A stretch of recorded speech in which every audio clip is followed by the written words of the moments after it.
Last week I took part in the Leipzig Marathon. I don't run that many street races in the year because I find trail running much more interesting, but it's good every so often. Sunday morning in Leipzig. It is 5 degrees.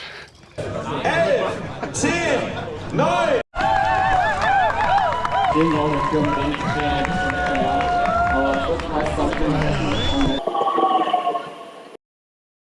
I went to Leipzig because I needed to run a really long way. I needed to do a big training weekend as part of my final preparation for my ultra trail at the beginning of May. Yeah, I'm gonna need all the help I can get. I travelled over to Leipzig, home of Johann Sebastian Bach, and discovered that marathons can be a bit different to trail runs. 4:22. Das muss man sich.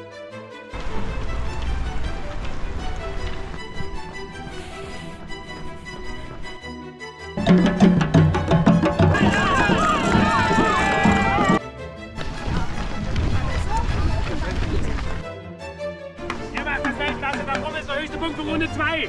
Dann schafft ihr so bis ins Ziel, durchhalten!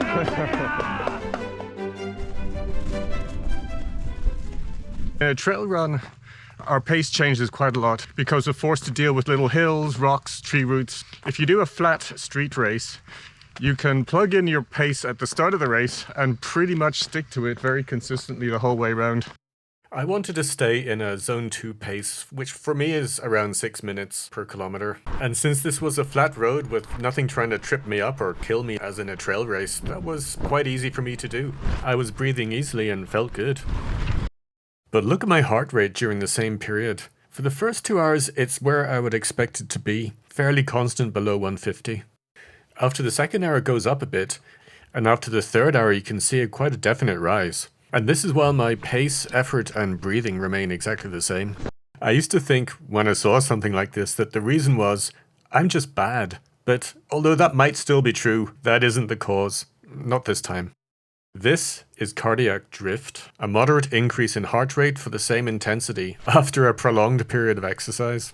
Well, the first thing to note is that this is normal. This situation where your heart rate goes up 10 or 15% higher than you would normally expect it to be for this intensity, you can feel fine. You can be moving at the correct pace. Your breathing can be okay.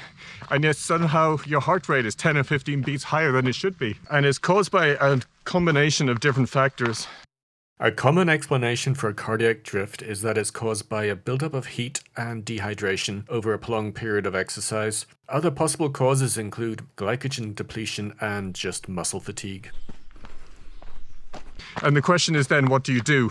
So if you experience this sort of modest rise after a couple of hours of exercise, first thing is not to panic about it.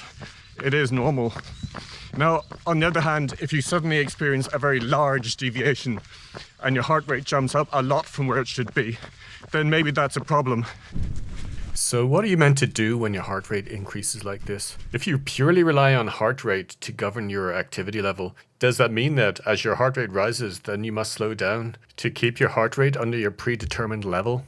So at this point, you've got two choices. You could slow down to bring your heart rate down below where you think it should be. Or what I do is I check my other guides.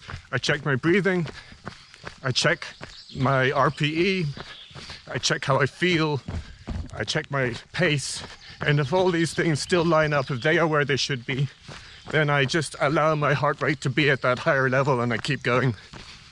For me, heart rate is a guide, not a goal in itself. I have other guides such as my breathing and my relative effort, and in general, how do I feel? If my other guides tell me that I can continue at this pace, then I will continue. Now, in a long enough race like an ultra trail, I'm probably naturally going to slow down over time anyway, but I'm not going to fight to keep myself under a particular heart rate number once that starts to drift up a little bit.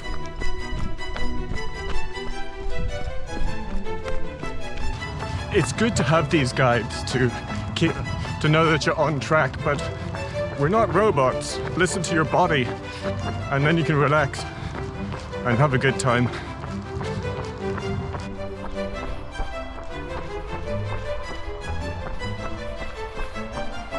Wenn er bereit ist.